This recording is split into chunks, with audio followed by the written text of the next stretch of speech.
బండి చంద్రయ్య. రావా సంతకం పెట్టు. చెక్ తీసుకో. ఇదిగో వెళ్ళు. తడవర్తి కోటయ్య. సంతకం పెట్టు. చెక్ ఇదిగో. ఆలపాటి కోటేశ్వరరావు. రావయ్య రా. చెన్న వెంకటేశ్వర్లు. క్షమించు బాబు, గవర్నమెంట్ సొమ్ము తింటుంటే చూస్తుండటం, బయట వాడిని పిలిచి మరీ మన ఇల్లు దోచుకుపోమన్నంత ఎర్రితనమని తెలుసుకోలేకపోయాం బాబు. బాబు 25,000 ఎక్కువ వస్తాయని ఆశపడ్డామే గాని ఇట్లా కళ్ళ ముందే కోట్ల కోట్లు కళ్ళు పీక్కుపోయినట్టు పీక్కుపోతారని ఊహించలేదు బాబు. వస్తామయ్యా. నీ మాట వినకుండా ఎదవల పెద్దవల చోటల్లో సంతకాలు పెట్టినందుకు ఏడవలసిందేనయ్యా. మాకు ఈ బుద్ధి రావాల్సిందేనయ్యా. సంతకం పెట్టే చదువుతున్నాడు కదా, నీకు ఆ బుద్ధి చాలే. చిన్నగా బ్యాంక్ వెళ్ళి ఆ డబ్బుని బాపిడి చేతిలో పెట్టు. రండి సార్, చెక్ రెడీ.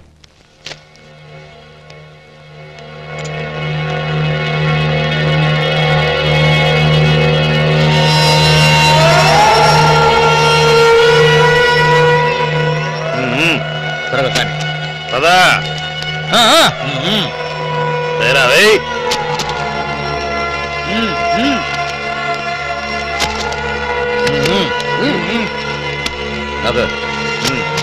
నడు నడు పదా.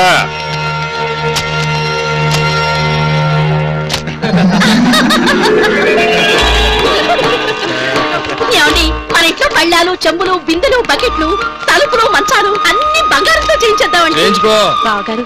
మరేమో నాకు. రే తమ్ముడు, నీ పెళ్ళాం పేరు ఓ జిల్లా కొందాం. ఏ రాష్ట్రం అమ్ముతుందో కబురు పెట్టి రేటు కనుక్కో.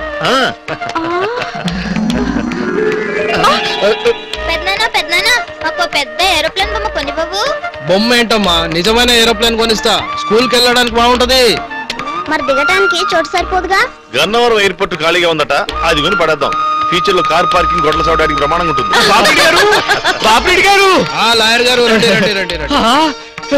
అయ్యా బాపిరెడ్డి గారు, బుర్ర పెట్టిన వాడిని, బ్యాంకు పని చూసి పెట్టిన వాడిని, మరి నాకు. లాయరు, ఈ డబ్బు కట్టల మీద అడ్డంగా పడుకో. నీ ఒంటికి తగిలిన ప్రతి కట్ట నీదే. వెళ్ళు. Thank you.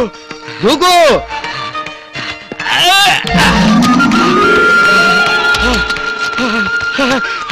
మా అమ్మ నన్ను ఇంకా కొంచెం పొడుగ్గా కనుంటే బాగుండేది.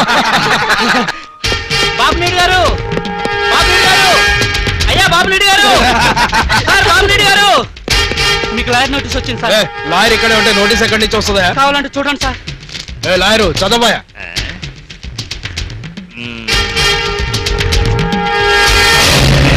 బాపిరెడ్డి గారు, కొంప మునిగింది సార్. ఏమైంది? మనం ప్రభుత్వాన్ని మోసం చేసి జనం డబ్బు తినేసామని కోర్టులో కేసేశారండి.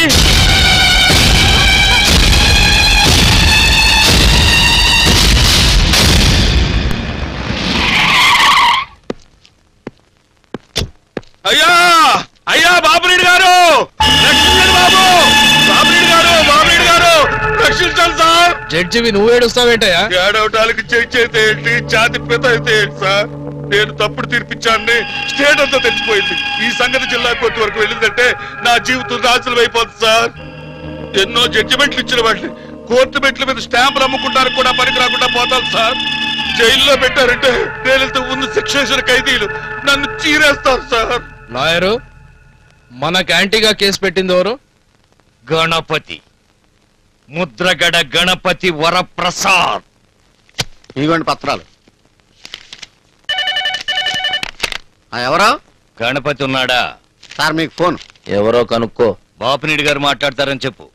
ఏ బాపినీడంట? Chiranjeevi gang leader cinema direct చేశాడే ఆ బాపినీడా? కాదయ్యా, విష్ణు శెట్టి బాపినీడు గారని చెప్పు. ఏం పని అడగమన్నారు సార్? పోనీ అమ్మ, బాపిరెడ్డి గారు మాట్లాడతారని చెప్పోయా. మాట్లాడాలంటే ఇక్కడికి రమ్మన్నారండి, అడ్రస్ కావాలంటే చెప్పమన్నారండి. ఏంటి, ఈయనే అక్కడికి రావాలా?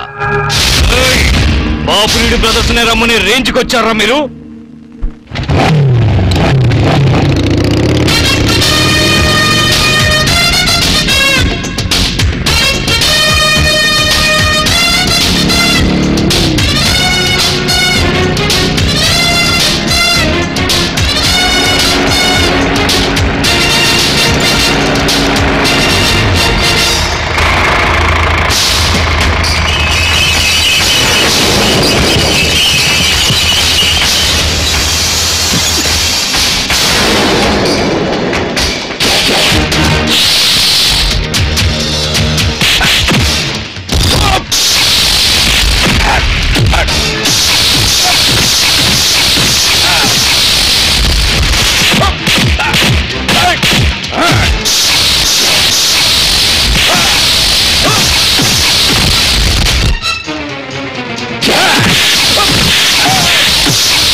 దేనికి నల్లకోటు రెల్లు గడ్డిలాగా ఇంటి పైన కప్పుకోవటానిక నల్ల కోటి ఇస్తాడంటే నా ఉద్యోగం కూడా పోయిందిరా దేవుడా.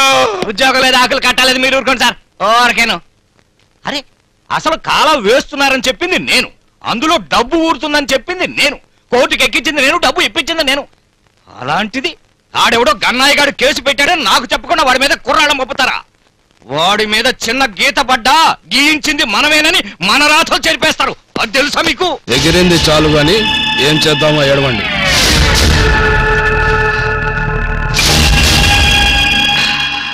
ఆవేశంతో ఒకరిని జయిస్తే ఆలోచనతో 100 మందిని జయించవచ్చు. అదే ఆలోచనతో నేను జడ్జి గారు గణపతి గారి ఊరెళ్తాం.